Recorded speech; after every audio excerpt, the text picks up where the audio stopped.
I wanted to make a video about a post. I want to talk about a post that Edward Art Supply made yesterday. And it's on Reddit. It's called Always the Inner Self. And I found this to be incredibly helpful. Especially after the last couple of days that I had. I was kind of in a fugy funk. And I was recognizing that I didn't have to be. But this really helped me. Because you know what? This is something that I've wondered too. So, it's called Always the Inner Self. I have been having questions, and I have read certain statements that made me feel I did not express myself clear enough. A common question I keep hearing is, how do I identify with the inner self? And I think that's a really relevant question, because I think people, I know for myself personally, I have at times struggled to conceptualize, right? To in my head, try to figure out intellectually what the inner self is and my connection to it and how to operate and connect and all of that. So, so how do I identify with the inner self? Now, this question in some sense implies that the inner self is a state by which you can identify yourself with, like wealth, beauty, importance, etc. But the inner self is not a state. The inner self is the being, the awareness within who is the creator within the world of imagination. You are never not the inner self.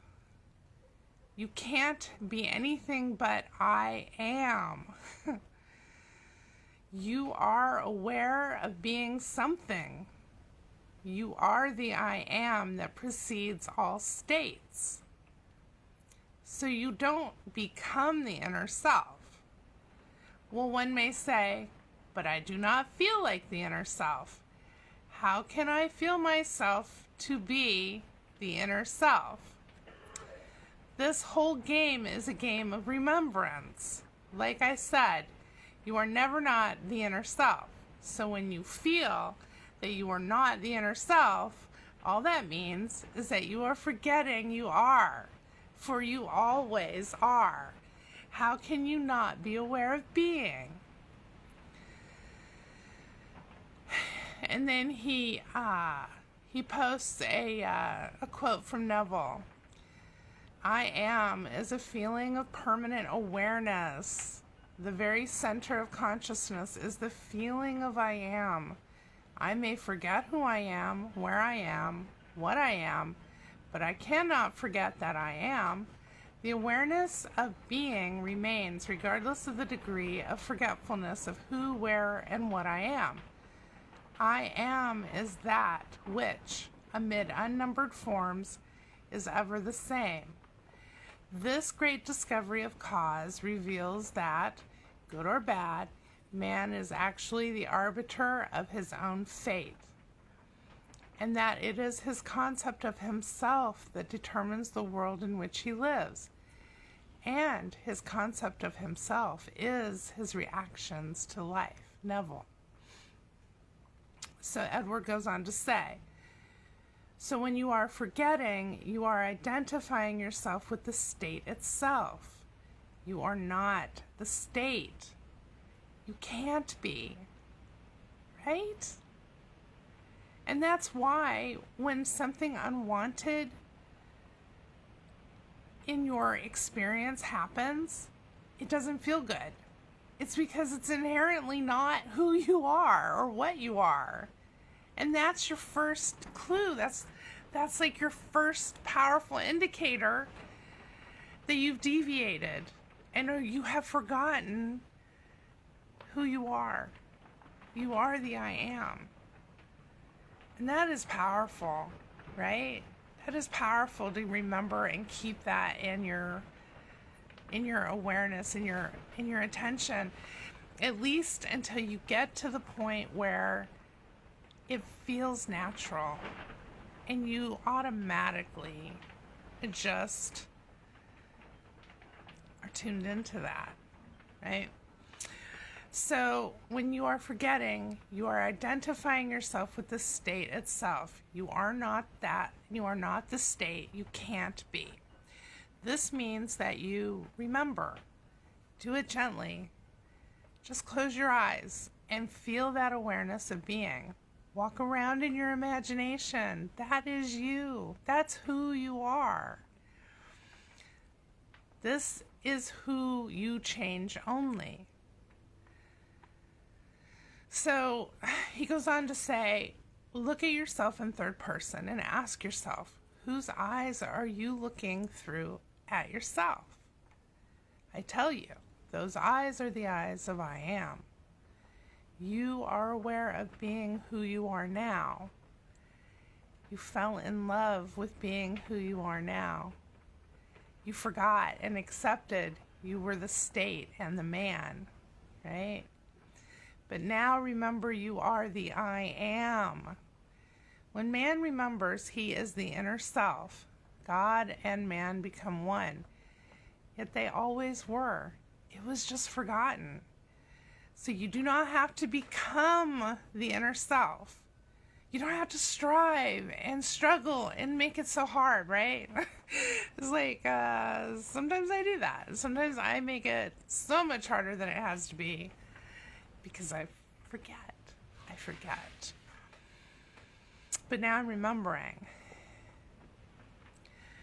So you do not affirm that you are the inner self to become it. You already are. And the inner self is the king, the ruler, the perfect being within you, that in creator of every experience you have within yourself. So go within yourself and observe that you can do what you want, hear what you want, be what you want, say what you want, feel what you want. There's no one else who can stop you. For there's only one being within you, and that is you.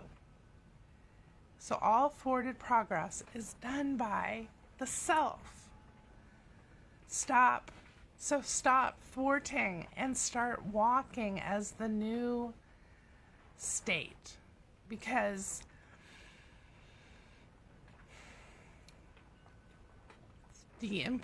so I'm going to touch upon that. So the new state is, I guess, in a way, how we're approaching our remembrance. And that in and of itself is a state of beingness. And the important one, the beautiful one, the lovely one, if you don't take these states, then who else will? Because there's a lot of other states that you could take that don't feel good. And I mean, I'd much rather take the others, the ones that feel good. So if not you, then who? If you created a throne in your mind, who else will sit on it but you? You created it, so sit on it.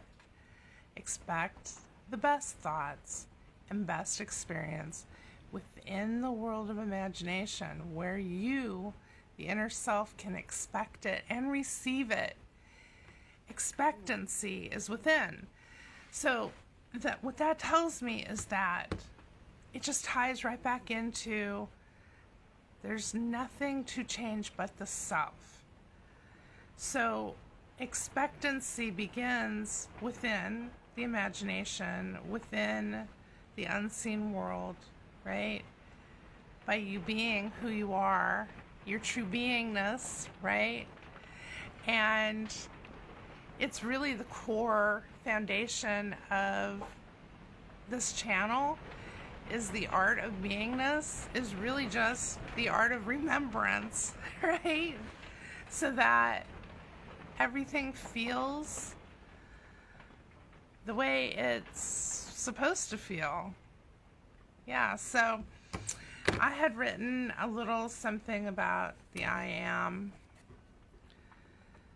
Yeah, after reading what Edward Art wrote yesterday several times, and bringing myself back into a place of remembrance, and I knew it was the right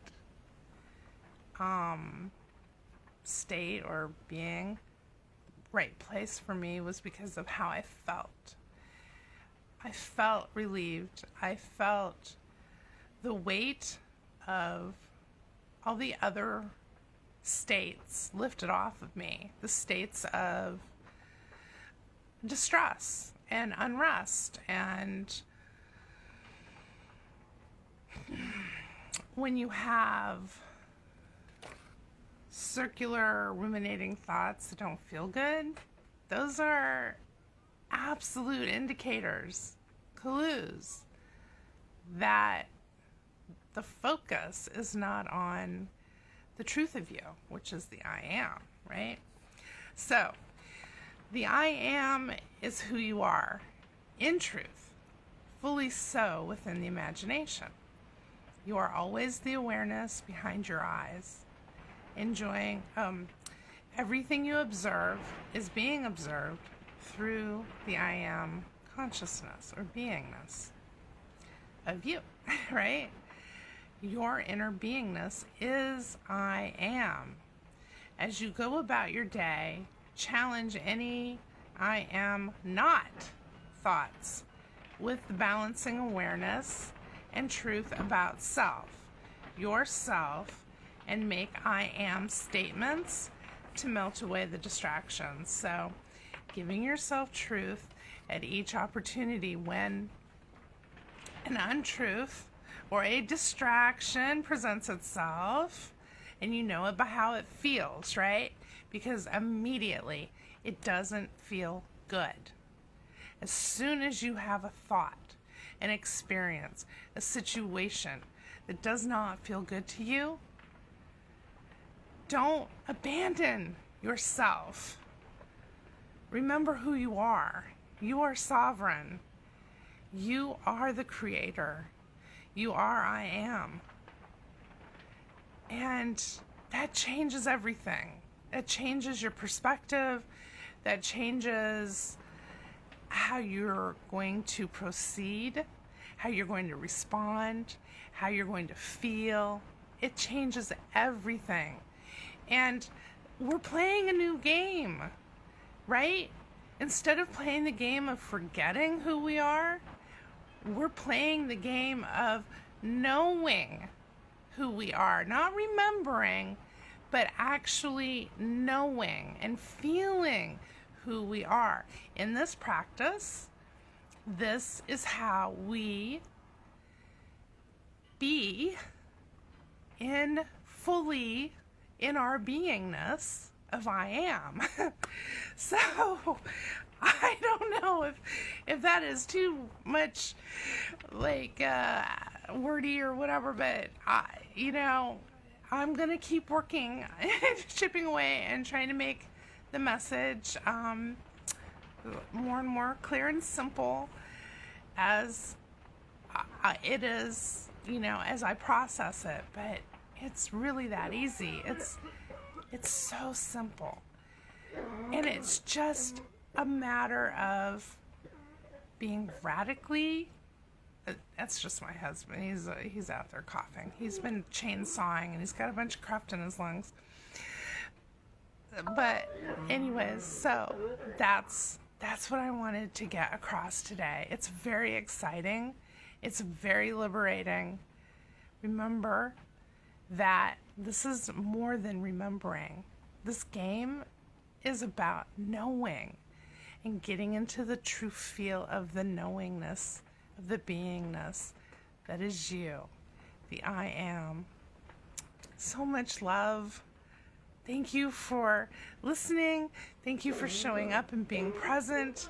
And I hope that your day is absolutely filled with the wondrous awareness that is you, and that you're creating exactly what you want in your imagination, because it's very exciting, and there's nothing you can't have, be, or do, because you're everything. You're I am, right? All right, we'll talk soon, friends.